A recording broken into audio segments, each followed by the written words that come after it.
Bonjour, bienvenue sur la chaîne de la construction du réseau de Wessenheim et de son extension. Aujourd'hui, on va commencer une nouvelle étape dans la construction de la vieille ville. Ça va être toute la partie, tout le district spirituel avec la basilique et le cloître et tout l'environnement qui va autour. Alors, je voudrais revenir un petit peu dans les commentaires que je fais de cette vidéo, un petit peu sur les méthodes. Ce qui est important de garder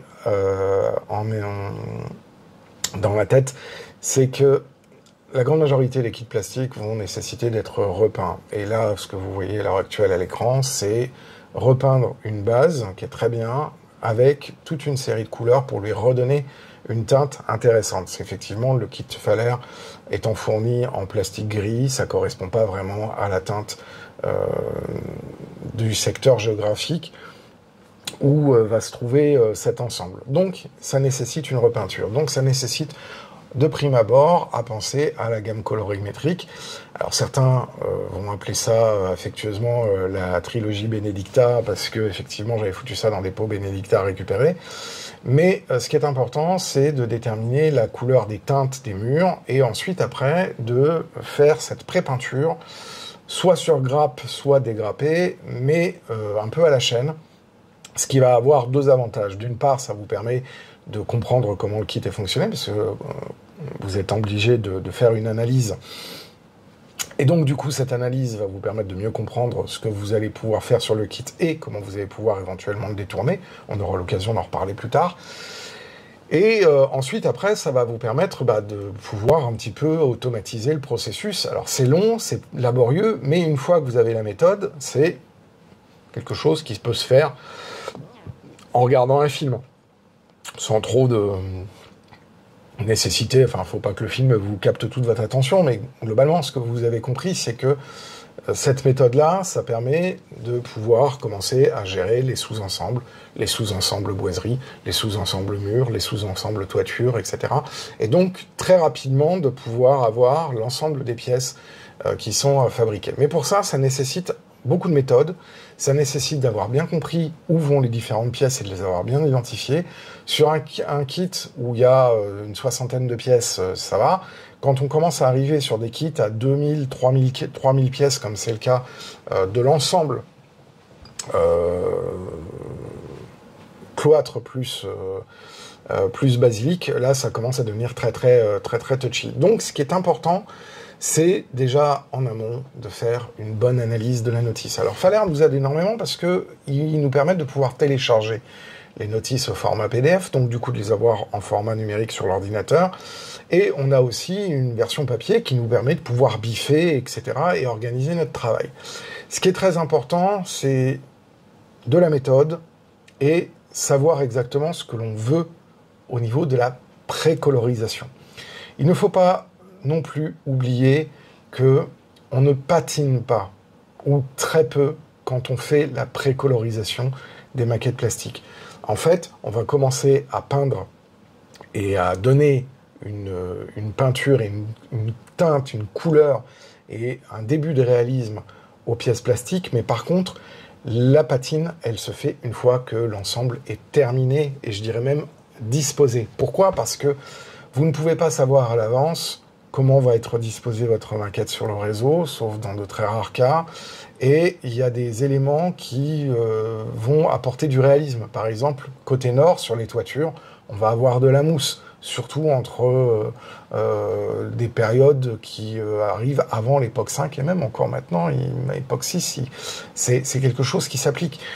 Mais avec les ravalements de façade, etc., les produits phytosanitaires qu'on fout sur les toitures, c'est moins flagrant. Mais en tout cas, ce qui est sûr, c'est qu'en fonction de l'emplacement de votre bâtiment, de votre kit, vous allez avoir un traitement atmosphérique qui va être radicalement différent. Donc le traitement atmosphérique, on le fait à la fin, une fois que tout est monté, tout est prédisposé sur la localisation géographique de votre réseau. Par contre, toute la préparation de la peinture, ça peut se faire en deux étapes. Soit sur les grappes, donc par exemple, on commence à pré-peindre le mur, soit ensuite, une fois qu'on a des sous-ensembles assemblés, où on vient faire des éléments de raccord qui permettent de pouvoir donner un ensemble homogène. Mais en aucun cas, Ces deux effets, ces deux mises en peinture sont de la finalisation. Ce n'est pas du travail de finalisation. Donc, sur la trilogie Benedicta, dont je parlais au départ, qu'est-ce qu'on a? On a une couleur de base. Alors, la couleur de base, elle va être soit sur un magenta délié avec du blanc, ce qui va vous obtenir un rose girly pink à souhait. Ça, c'est la première des bases. Puis ensuite, du pêche, donc c'est ce rose qu'on va ensuite après casser avec du jaune et un peu de blanc pour obtenir une couleur chair de pêche. Puis ensuite, un marron qui peut être différent, soit un marron très rouge, soit un marron très vert. Et donc, on va pouvoir jouer sur ces trois teintes-là. Et ça, c'est pour pouvoir créer le grès des Vosges ou le grès de la Bourgogne du Sud, puisque c'est les deux mêmes roches métamorphiques qui ont des couleurs relativement similaires. À noter que la couleur du grès des Vosges est un petit peu plus rose, violine, que le grès que l'on peut trouver en Bourgogne du Sud, par exemple. Donc il y a ce panachage de ces trois couleurs. Et ensuite, une fois qu'on a peint le mur, comme vous voyez, et ben ensuite, après, on vient appliquer une crème qui va venir boucher, entre guillemets, et se mettre dans les interstices, qui là va être couleur ocre. Alors on peut faire un ocre plutôt grisâtre, plutôt jaunâtre, ça va dépendre de l'éclaircissement qu'on va vouloir donner à la pièce. Et donc ça, c'est la pré-peinture. C'est-à-dire qu'une fois qu'on a fait ça, eh ben, on n'a plus besoin de s'en occuper, on monte les pièces. Avant tout ça, il y a quand même quelques petites subtilités. C'est que moi, je reprends certaines pierres avec 3 teintes supplémentaires une fois que j'ai fait cette pré-peinture. Donc là, c'est pour venir donner un petit peu de détail et casser l'uniformité. Je rappelle que dans la nature, rien n'est uniforme. Ça, c'est une conception totalement humaine. Donc, il faut venir casser l'uniformité, y compris lors des bâtiments architecturaux. Donc, pour ça, j'utilise 3 peintures, qui sont 3 peintures à effet. Une peinture ocre, donc c'est de l'ocre pur, que je viens appliquer sur certaines pierres, avant de mettre mon lait, dont je vous ai parlé. Une peinture qui va avoir une couleur et qui va être du carbone. Donc là, ça va être une teinte à effet semi-transparent. Et la troisième, une teinte métallique, donc carbone métallique et étain métallique, qui vont venir donner des contrastes sur les pierres. Et comme c'est des peintures semi-transparentes, je ne vais pas complètement effacer ce qu'il y a en dessous. Et ensuite, une fois que j'ai fait ça, je viens faire mon lait, que je viens immédiatement essuyer. Donc le lait, c'est une peinture qui a été travaillée donc avec de l'ocre jaune, un peu de gris neutre, ou du blanc et du noir, légèrement dilué, donc on n'est pas totalement en sortie de tube, pour que ça rentre bien dans les interstices.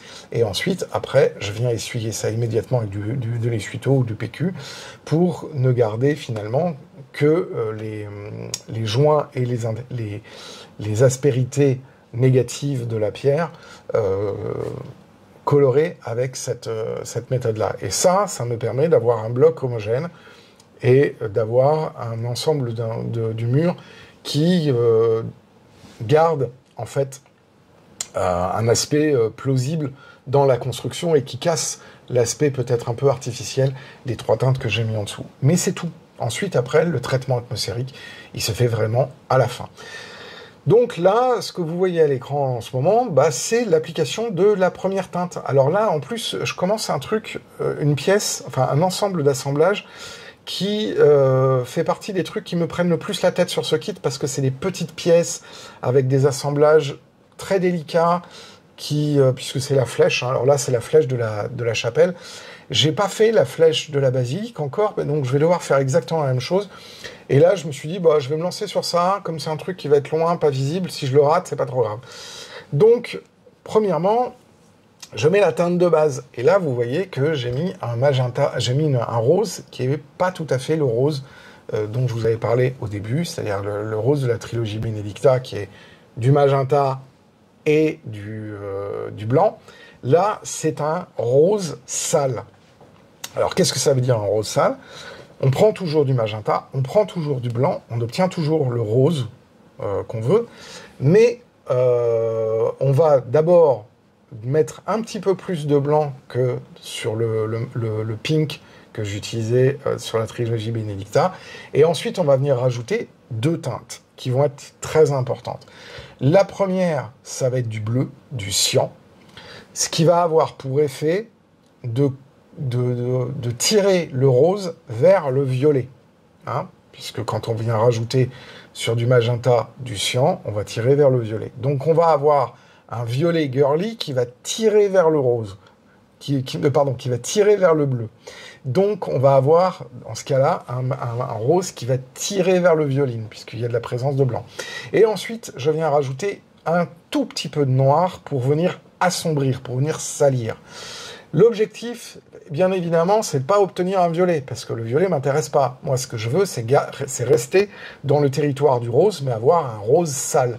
Alors, dans les caractéristiques de la chromie, on peut appeler ça un violet, un rose ancien, parce que c'était la caractéristique, c'est un peu comme ça qu'on détermine, notamment quand on fait de la restauration, on dit que c'est un rose ancien, c'est-à-dire un rose un peu passé, où le magenta n'a plus la force d'être en contraste, et où les pigments vont avoir tendance, en vieillissant, à tirer un peu vers le gris, le bleu. Et donc, le fait de mettre du noir, ça va casser le contraste, et le fait de mettre du bleu, ça va le tirer un peu plus. Et donc, on obtient cette couleur-là que vous voyez actuellement, qui a été appliquée sur différentes pièces, qui me donne une teinte différente du rose que j'utilise par ailleurs et que j'ai pu utiliser par ailleurs. Alors pourquoi je fais ça? En fait, il y a 2 raisons. La première, c'est que si vous avez suivi un petit peu les vidéos de la chaîne, vous savez que quand j'applique la trilogie Benedicta, je l'applique sur une base anthracite. Donc la base anthracite, c'est du noir cassé avec du blanc, avec du bleu, donc avec une proportion de 3 de noir, 2 de blanc, 1 de bleu, 3, 2, 1, comme ça c'est simple, ça vous fait un anthracite qui est à peu près correct. Et dessus, je viens mettre le magenta pink cassé avec le blanc. Là, j'ai pas besoin d'être sur une couleur rose aussi vive. Pourquoi? Parce que je suis sur du gris, puisque la matière plastique, c'est déjà du gris. Donc, je garde une transparence, et j'utilise la transparence du gris, en venant la renforcer avec donc ce rose sale.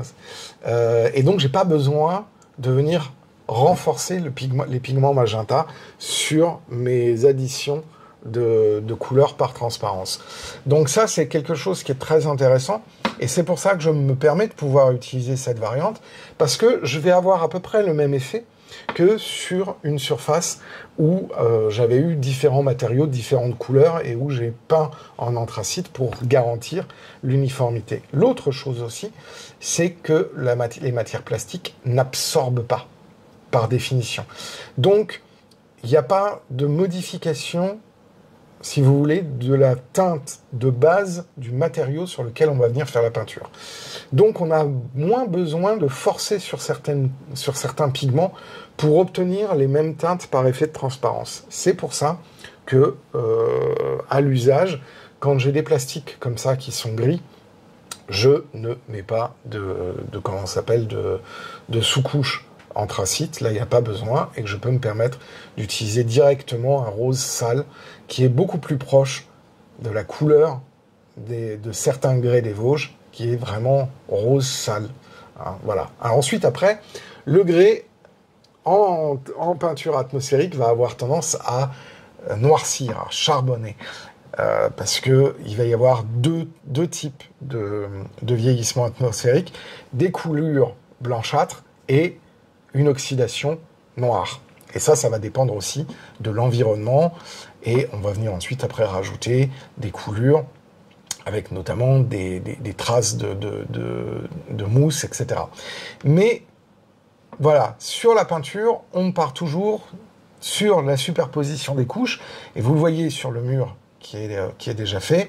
Là, j'ai trois superpositions de couches, j'ai les 3 couleurs, et je vais pouvoir ensuite après casser cet effet de mouchetis que j'ai fait avec l'extrémité du pinceau brosse en mettant mes pierres avec les 3 autres teintes qui vont venir donner, en fait, le caractère construit du mur. Et après, je viendrai appliquer ma crème qui viendra uniformiser tout ça, casser les rythmes, casser comment ça s'appelle, les surcontrastes et venir uniformiser l'ensemble. Donc là, vous voyez, j'utilise un marron qui est un marron un peu rouge. Non pas un marron bleu ou vert. Là, c'est parce que c'est exactement les mêmes teintes que j'avais utilisées sur la basilique. Et donc, du coup, par souci d'uniformité, même si les 2 bâtiments n'ont pas forcément été fabriqués au même moment, construits au même moment, eh ben, j'essaie de garder à peu près les mêmes techniques. C'est pour ça que je n'utilise pas le marron beaucoup plus marron foncé, beaucoup plus chocolat, si on veut, que sur cette partie-là du kit. Alors, voilà une des raisons pour lesquelles je me suis décidé de me lancer sur cette partie-là du kit avant de rentrer dans le dur sur les bâtiments, etc. Je voulais faire le test parce que cette flèche-là, vous voyez, elle est constituée de petits trapèzes assez chiants à mettre sur une base, etc. Et donc, je voulais être sûr d'avoir réussi cette partie-là du montage avant d'entamer les trucs les plus faciles, c'est-à-dire les murs, monter les murs, etc. Ensuite, après, ça me permettait aussi de me remettre un petit peu dedans, parce que sans me lancer dans dans des grands travaux qui prennent beaucoup de place, ça, une fois que c'est terminé d'être monté, ça fait une dizaine de centimètres de haut sur à peu près 4 cm de diamètre. Donc c'est relativement simple. Je peux le mettre à un endroit temporairement en attendant le reste de la fabrication et des pré-peintures. Là, du coup, ça me permet aussi de voir à quel point je vais réussir à me prendre la tête ou pas sur ce montage. Alors, pour pouvoir coller ça, j'utilise la colle Faller Expert. J'utilise pas la Super Expert parce qu'elle colle vite et elle me permet de m'assurer que l'assemblage va tenir et va pas s'écrouler. Pour d'autres montages, j'utiliserai la colle Expert, simplement, pas la Super Expert, pour justement me permettre d'avoir les possibilités de faire des modifications et des recalages. C'est la différence qu'il peut y avoir entre ces deux colles. Et là, se posait le problème, c'est que comment je vais assembler ces petites pièces super chiantes à mettre en œuvre, tout en faisant ma peinture 3 couches, parce que je veux dire, il y a un moment donné, c'est certes comment s'appelle les différentes pièces gothiques sont assez fines, mais bon, elles sont quand même issues des pierres locales. Donc à un moment donné, faut pas que ça jure. Donc, et puis je n'avais pas envie non plus de les mettre uniquement en rose avec simplement un lavis noir, parce que je voulais pas attirer trop l'attention sur ces éléments-là. Donc effectivement, le plus touchy, ça va être de faire un traitement de couleur au fur et à mesure que je monte l'ensemble. Donc vous voyez, là j'utilise la crème que je vais mettre sur le sol, mais au lieu de la mettre dense et d'essuyer, là je vais la faire en lavis. Comme ça va déjà venir donner un petit peu un aspect de matériau à l'intérieur, à l'endroit où je pourrais plus intervenir une fois que j'aurai collé l'ensemble des triangles, des trapèzes, pardon, et puis du coup, le traitement de l'intérieur sera à peu près correct de loin, mais comme c'est de loin et dans l'obscurité, c'est pas trop grave de ne pas avoir un traitement littéral identique à ce que je fais sur l'extérieur. Donc là, par exemple, on voit c'est un autre plateau qui est sur la partie inférieure de la flèche. Bon, là, je prépare ma couleur de base. Voilà. Et puis, je vais repasser sur l'assemblage de ces trapèzes. C'est la plus grosse difficulté du kit. Donc, maintenant que c'est terminé, vous verrez à la fin de l'image, je peux aller serein sur le reste. La partie la plus pénible est faite en pré-peinture. Après, il restera évidemment toutes les différentes retouches. Là, vous allez voir, aujourd'hui, je finis en fait cette flèche. C'était ça, l'exercice de l'heure et demie que j'ai passé aujourd'hui à ça. C'est justement de faire cet exercice-là, parce que vraiment pas le truc que j'avais envie de faire. Et j'en ai une très encore plus chiante à faire et encore plus haute à faire sur la basilique. Donc ça me permettait de pouvoir faire un test, c'est ce que je vous disais tout à l'heure. Donc là, on voit toute la difficulté de faire l'assemblage, puis le traitement au lavis à l'intérieur pour préparer la teinte, et faire en sorte que cet ensemble-là tienne à peu près et soit à peu près correct. Je vous avouerai que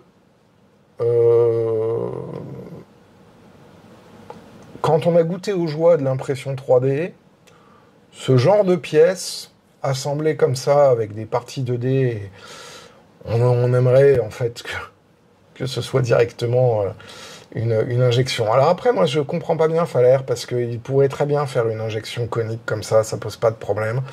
Bon, après c'est plus des soucis de packaging, mais ils ont déjà fait des toitures préformées.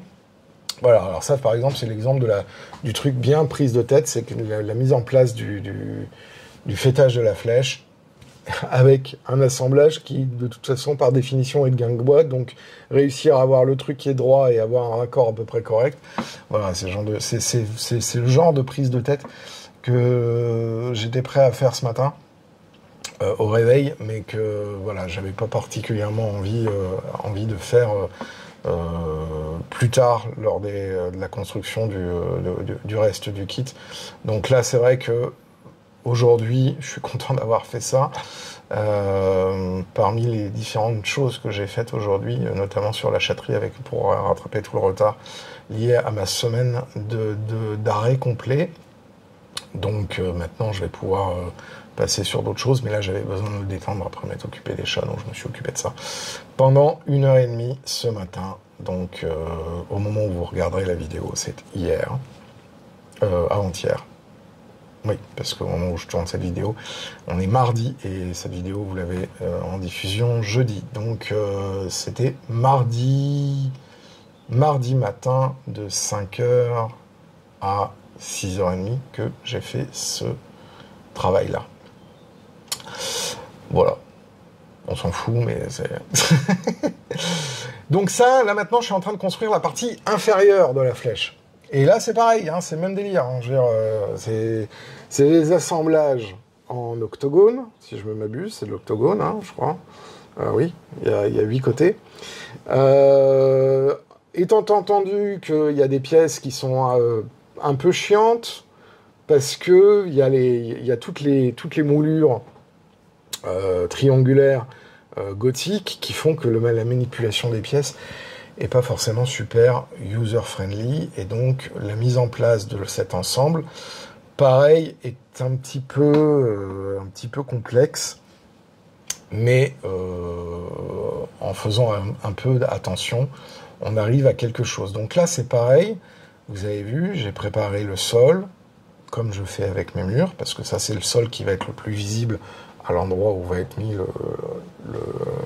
l'assemblage, quoique je suis quand même bien surélevé, donc voilà. Je me suis posé la question à un moment donné, est-ce que j'allais mettre de l'éclairage, puis après je me suis dit non, voilà, il y a déjà suffisamment d'éclairage, et là c'est suffisamment aéré pour que finalement j'ai pas besoin. Je me suis peut-être dit à un moment donné, tiens, je vais peut-être mettre un personnage, puis après je me suis dit non, c'est bon, ça, on va éviter de surcharger, ça sert à rien. Voilà, donc là, l'étape formidable de mise en place des deux pour comparer, et puis pour ajuster la géométrie, tant que la colle est encore légèrement souple, parce que c'est à ce moment-là qu'on fait les dernières adaptations. Alors, il y a une petite cloche que j'ai peint en couleur acier, et puis là, c'est pareil, je peins le haut de la flèche en couleur acier, sachant que je vais faire un traitement d'oxydation par la suite, mais que du coup, en ayant cette couleur acier déjà faite, bah, du coup, ça m'évite de devoir me prendre la tête. Quant à la cloche, elle va rester sur cette couleur-là, un peu acier, bronze, puisque de toute façon, elle est quasiment pas visible, elle fait même pas 4 mm de haut, et qu'elle est mise là plus parce qu'il fallait mettre quelque chose qu'autre chose. Donc, c'est pas très très grave, c'est un petit détail, et de toute façon, c'est casé tout au fond, donc on s'en fiche. Voilà. On pourrait se casser la tête à faire une couleur bronze et tout, mais là... Et puis d'ailleurs, en ayant regardé un reportage sur les cloches de Notre-Dame de Paris, qui ont été resécurisées là au début de l'année, en fait les cloches elles sont couleur de la peinture acier que j'utilise, c'est-à-dire la Metal Color de Valero, référence 77.712. Donc du coup, hein, pas commencer à se prendre la tête trop. Alors maintenant arrive la chose assez marrante, c'est qu'il faut faire le traitement extérieur exactement comme les autres murs, hein, parce que sinon c'est pas drôle. Donc là ici, vous voyez, je fais une technique, c'est que, alors là c'est des pinceaux poil de porc, je le trempe très légèrement dans la peinture, que je viens ensuite après essuyer pour enlever le surplus sur mon essuie-tout, et ensuite après je viens faire des mouchetis en caressant perpendiculaire la surface, ce qui va créer des petits points de couleur, ce qui va permettre de pouvoir donner un peu plus de réalisme sur la couleur du grès à cet endroit-là. Donc une fois que j'ai fait ça, je m'occupe des différents éléments. Je cherche pas forcément à être ultra précis. On est sur un modèle, sur un ensemble qui va quand même être loin. Ce qu'il faut, c'est que ce soit intéressant, mais on va pas commencer à chercher le pinaillage pierre par pierre à cet endroit-là, c'est pas du tout adapté. Donc voilà, donc là, la deuxième teinte, pour venir apporter mes trois teintes, finalement, hein, qui va venir légèrement assombrir l'ensemble. Donc là, on remarque d'ailleurs qu'à ce moment-là, j'ai pas encore monté les pinacles, et j'ai pas encore monté les sous-bassements. Ça, c'est quelque chose qui vient après. Et là, déjà, c'est déjà bien prise de tête, parce que tout ça, c'est quand même vachement fragile. C'est plus fragile une fois que tout est assemblé, mais sur cette étape-là, c'est quand même assez fragile. Donc, il faut faire attention à la façon dont on va manipuler pendant cette pré-peinture. Voilà, ensuite, après, je mets en place l'ensemble, et je vais attendre que ça sèche. Parce qu'ensuite, après, je vais passer un lavis. Au lieu de faire ma crème et d'essuyer, là, je vais passer un lavis. Donc, je vais récupérer... Alors, il va falloir que j'en refasse, parce que mon pot commence à être vide, donc il va falloir que j'en refasse. Et là, je dilue. Et alors, comment savoir si on a bien dilué? Eh bien, en fait, vous regardez la façon dont l'eau avec la peinture va se comporter sur le bord de la palette. Si ça descend très rapidement, c'est que votre dilution est suffisante, voire peut-être un petit peu trop importante. Mais c'est pas grave, parce que le principe du lavis, c'est que si c'est pas assez sur une première passe, on passe une deuxième passe. Hein, il faut pas avoir peur à se dire, le lavis, je le fais en plusieurs fois. Si c'est pas assez la première fois, parce que si vous avez un lavis qui est trop dense, vous allez peindre votre pièce. Vous allez mettre trop de pigments. Donc, il ne faut pas hésiter à rediluer, et si c'est trop dilué, à faire plusieurs passes. Ok, c'est plus long, parce que les lavis, ça met du temps à sécher, et qu'en plus, avec l'humidité ambiante à l'heure actuelle, quand on a 80% d'humidité, c'est long à sécher un lavis. Donc c'est pour ça que, en règle générale, je préfère les crèmes que les lavis, parce que c'est beaucoup plus rapide. Mais il n'empêche que, là, en l'occurrence, vous voyez, je viens faire un lavis, et donc ça va venir se mettre dans toutes les aspérités, tous les machins un peu chiants qui sont sur la pièce. Et là, en l'occurrence, je vais passer le lavis 2 fois. Ah tiens, il y a un poil de chat qui s'est casé, là, va falloir que je l'enlève. je l'ai passé 2 fois. Donc là, la première fois, ce que vous voyez, c'est bien, mais pas top, parce qu'une fois que ça sera sec, ça sera moins présent que ce que c'est là. Donc, je referai un passage d'un lavis. Sachant que on fera aussi des lavis atmosphériques, hein, qui viendront noircir les trucs trop clairs de ce lavis-là. Mais ce lavis-là, il est important. Alors, effectivement, j'aurais pu faire une crème, mais alors une crème sur ça... c'est même pas la peine. Donc voilà, maintenant je vais m'occuper de la dernière partie définition de cette flèche, à savoir la mise en place des pinacles et des contreforts de la flèche. Voilà, bah écoutez, en tout cas, c'est, je pense, un travail qui est assez intéressant. Maintenant, je vais pouvoir revenir sur des trucs beaucoup plus automatiques. Genre, par exemple, peindre toutes les boiseries. Alors, il y a une couleur que j'ai choisie pour les boiseries sur la vieille ville de Wissenheim, qui est une espèce de bleu perlé. Alors, j'aurai l'occasion de vous en parler un petit peu plus tard. J'en ai déjà parlé au moment de la fabrication du château, mais je vais vous en reparler. Donc, c'est un bleu vert avec des particules de nacre, ce qui donne un effet.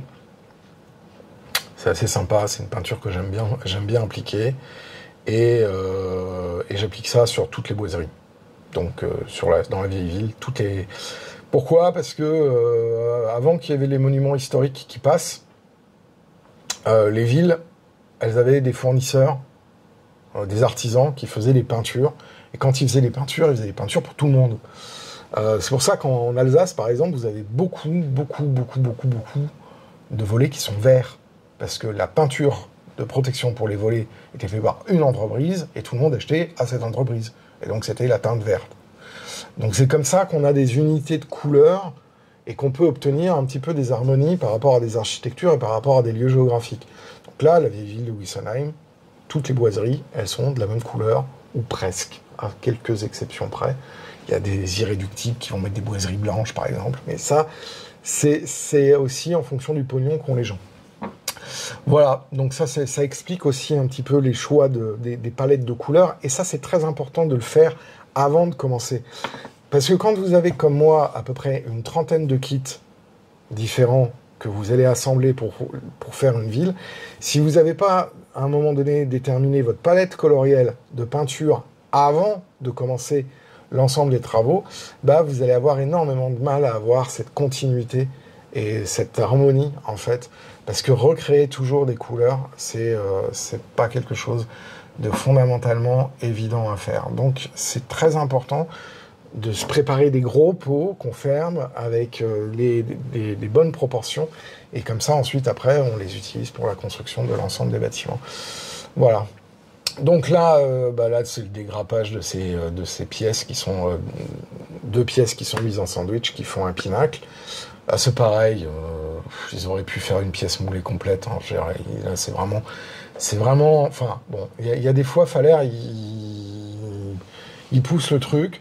Vu la taille le diamètre du pinacle, ils auraient pu directement le faire en moulage complet. Bon, ils ont préféré le faire en 2 fois, peut-être pour faciliter le moulage. Bon, mais bon, enfin, à un moment donné, c'est chiant, quoi. Voilà, donc là, du coup, on va appliquer la base, et puis on va coller, etc. Et puis vous verrez les résultats dans la photo à la fin. En tout cas, je tiens à vous remercier, vous êtes de plus en plus nombreux à suivre l'activité de la chaîne Bienvenue à Wissenheim. On a donc dépassé le 1 million de vues, on a dépassé les 3300 abonnés. Donc ça me fait très plaisir. N'hésitez pas à vous abonner, à cliquer sur la cloche pour être notifié. Merci aussi à toutes les personnes qui font des dons sur la plateforme Tipeee pour m'aider au financement de la chaîne et au financement des différents projets. Moi, ça commence à aller mieux au niveau des cervicales. C'est pas encore top, j'en suis à ma 3e séance, normalement en fin de semaine, ça devrait aller mieux. En tout cas, merci pour tous vos encouragements et vos soutiens. Puis moi, je vous dis à très bientôt pour la suite de la construction du réseau de Wissenheim et de son extension. D'ici là, prenez soin de vous, portez-vous bien. Et puis, si vous en avez l'occasion, bien évidemment, faites du train. Ciao!